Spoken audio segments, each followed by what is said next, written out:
Islami Spesial episode 22 bersama kelompok belajar Lavender Oye dengan makro Al-Quran Surah Al-Ahzab ayat 21 dan Al-Quran Surah Al-Fil ayat 1 sampai dengan ayat 5. Kisah Nabi Muhammad sallallahu alaihi wasallam.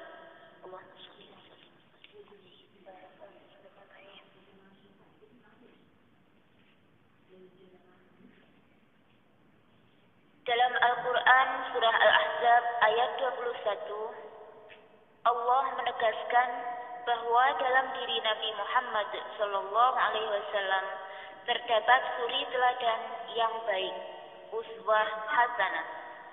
Karena itu, setiap muslim harus mengetahui kisah hidup atau biografi Nabi Muhammad agar bisa meneladaninya dengan baik dan benar.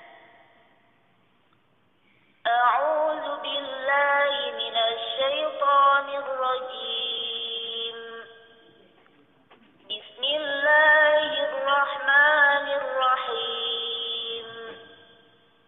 Laqad kana lakum fi rasulillahi uswatun hasanatun liman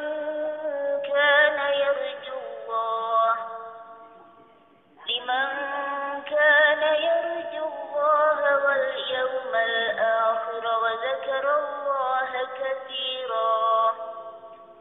Shadaqallahul azim. Sesungguhnya telah ada pada diri Rasulullah itu suri teladan yang baik bagimu, yaitu bagi orang yang mengharap rahmat Allah dan kedatangan hari kiamat, dan dia banyak menyebut Allah. Nabi Muhammad SAW adalah Nabi dan Rasul terakhir yang ditugaskan Allah untuk menyampaikan risalah langit kepada umat manusia. Agama Islam yang dibawa Nabi Muhammad adalah penyempurna dari agama yang dibawa para Nabi dan Rasul sebelumnya. Beliau menyebarkan agama Islam kepada umatnya dengan penuh perjuangan. Nabi Muhammad mengalami hidup yang berliku meski menjadi manusia istimewa dan pilihan Allah. Terlebih ketika menyebarkan ajaran Islam, beliau menghadapi berbagai macam rintangan, tantangan, penolakan, halangan, dan bahkan upaya pembunuhan. Kendati demikian, beliau menghadapi itu semua dengan penuh kasih sayang. Karena Nabi Muhammad diutus Allah ke dunia itu tidak lain dan tidak bukan adalah sebagai rahmat, sebagai semesta alam, tanpa terkecuali satu makhluk pun.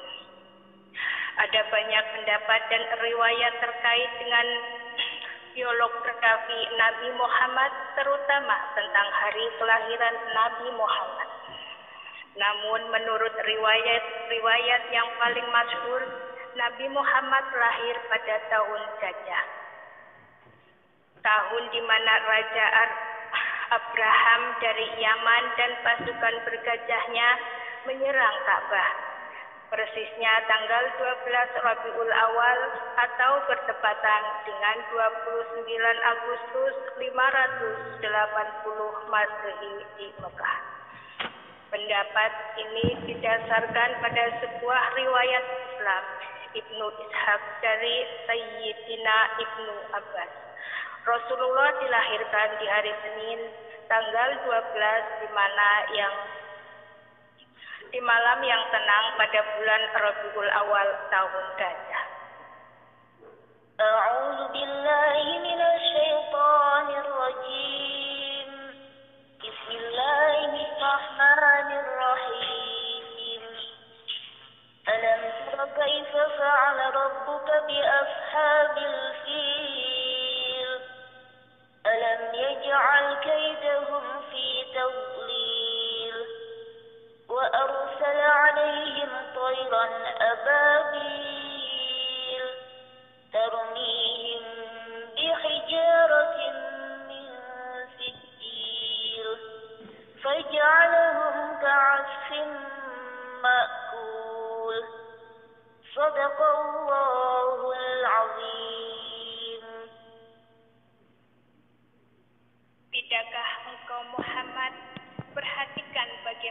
Tuhanmu telah bertindak terhadap pasukan bergajah. Bukankah Dia telah menjadikan tipu daya mereka itu sia-sia?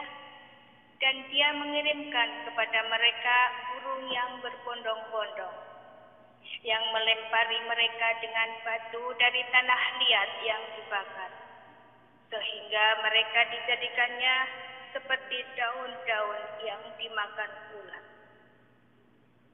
Diriwayatkan bahwa banyak kejadian ajaib di luar biasa terjadi dan luar biasa terjadi, baik pada saat-saat sebelum dan sesaat setelah Nabi Muhammad lahir.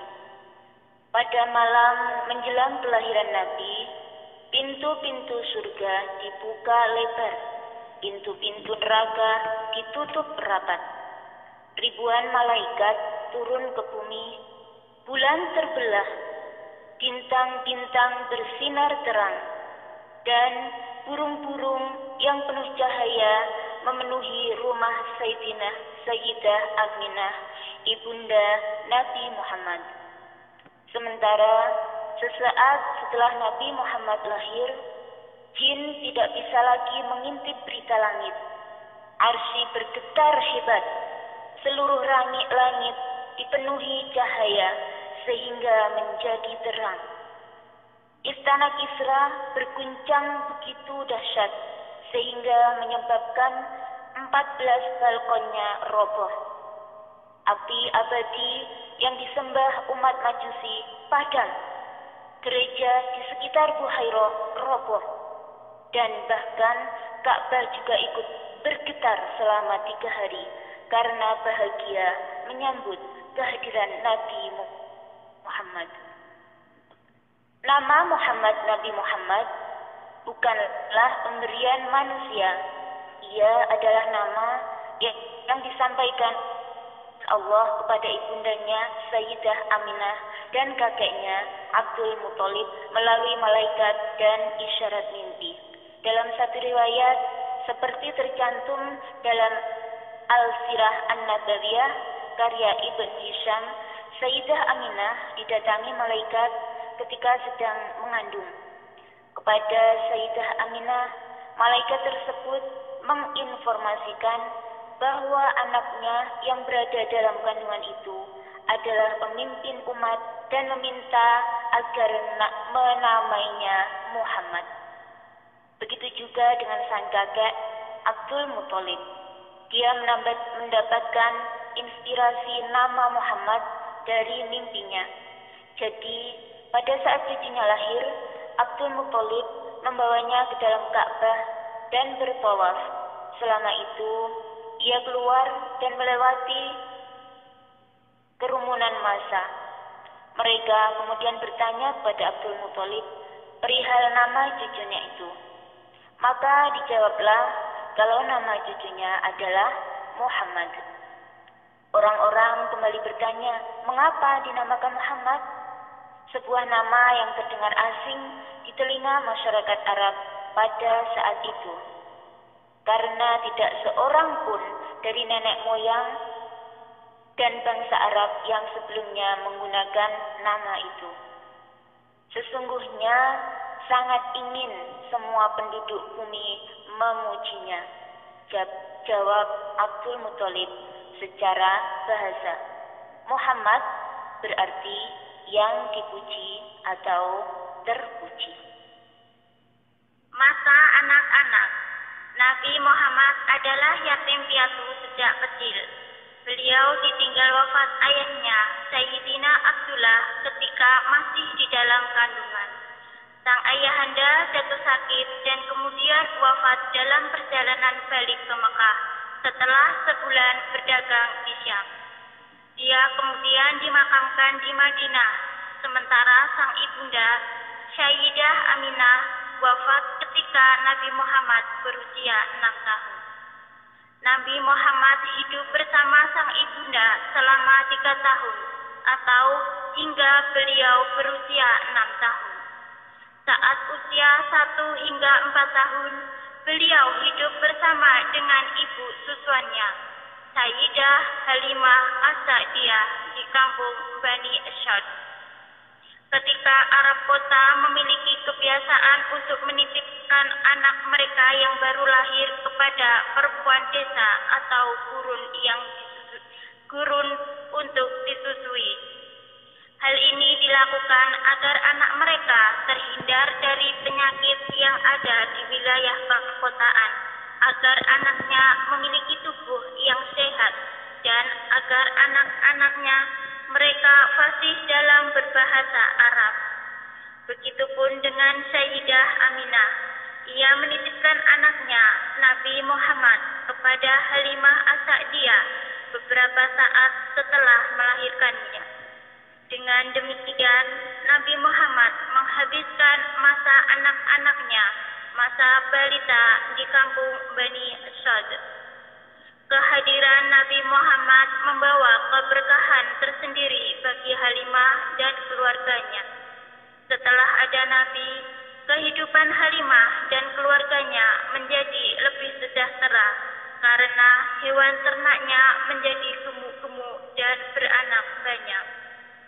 Pada usia 6 tahun, Nabi Muhammad kembali hidup dan tinggal bersama sang ibunda. Namun tidak berselang lama, beliau ditinggal wafat sang ibunda. Nabi kemudian diasuh oleh kakeknya, Abdul Muthalib. Tidak lama kemudian, kakeknya wafat dan Nabi diasuh oleh pamannya, Abu Thalib.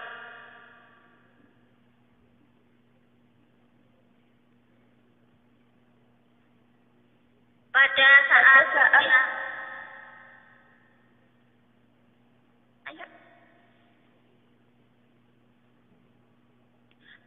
saat usia 8 tahun, Nabi Muhammad mulai bekerja mengembala kambing milik orang kaya Mekah. Disebutkan Nizar Abashah dalam Bilik-bilik Cinta Muhammad 2018. Setidaknya ada 3 alasan mengapa Muhammad kecil akhirnya memutuskan untuk bekerja mengembala kambing. Pertama, membantu meringankan beban ekonomi Abu Thalib. Kedua, mengembala kambing tidak butuh modal.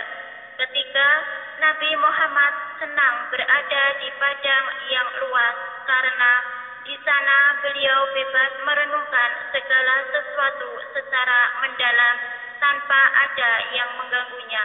Beliau menjadi pengembala kambing kurang lebih selama 4 tahun. Bagaimana kehidupan sang Rasul ketika beranjak remaja? Nantikan kisah Nabi Muhammad Sallallahu Alaihi Wasallam di kismis spesial episode berikutnya. Wallahu a'lam bishawab.